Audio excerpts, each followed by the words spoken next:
औज़ुबिल्लाहिमिनश्शैतानिर्रजीम बिस्मिल्लाहिर्रहमानिर्रहीम। कुछ रमज़ान स्पेशल उस हवाले से हम बात कर रहे हैं। ये रमज़ान मुबारक दुनिया भर में फरवरी और मार्च के महीने में आया है। अच्छा, यहाँ पे जो मौसम है इस वक्त, जैसे मैं बहावलपुर से ताल्लुक़ है मेरा, आम तौर पे दोपहर के वक्त थोड़ी गर्मी का एहसास है और रात को ठंडक का एहसास होता है। रात को ठंडी हवा चलती है तो टेम्परेचर का जो डिफरेंस है वो बहुत ज़्यादा है। मैं ये देख रहा था कि कम से कम 15 और ज़्यादा से ज़्यादा 28 और 30 तक जा रहा है। ऐसे मरीज़ जो कि दायमी दर्द में मुब्तला हैं, कमर का दर्द हो सकता है, गंठिया के अमराज हो सकते हैं, घुटनों के अमराज हो सकते हैं, उनके लिए ये बहुत ज़रूरी है कि वो इस टेम्परेचर को बहुत स्मार्टली जो है वो उसको फेस कर रहे हैं और उसको स्मार्टली जो है वो उसको इनकाउंटर करें। मिसाल के तौर पे कि दोपहर के वक्त आप जो है वो अपना इस चीज़ का ख्याल रखें कि गर्मी ज़्यादा है, आराम करें, बाहर नहीं निकलना।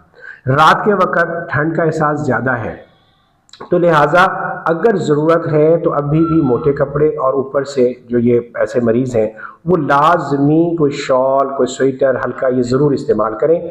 कहीं ये ना हो कि इस टेम्परेचर डिफरेंस की वजह से आप स्पैज़्म या क्रैम्प्स, तनाव या अकड़ाव, ये बहुत ज़्यादा कॉमन है कि जो खुदा न खास्ता आप इस टेम्परेचर डिफरेंस की वजह से उसका सामना कर सकते हैं। तो इंशाअल्लाह इस दुआ के साथ कि सहूलत, ईमान और सलामती के साथ ये रमज़ान मुबारक आपका गुज़रे। अस्सलामु अलैकुम रहमतुल्लाह।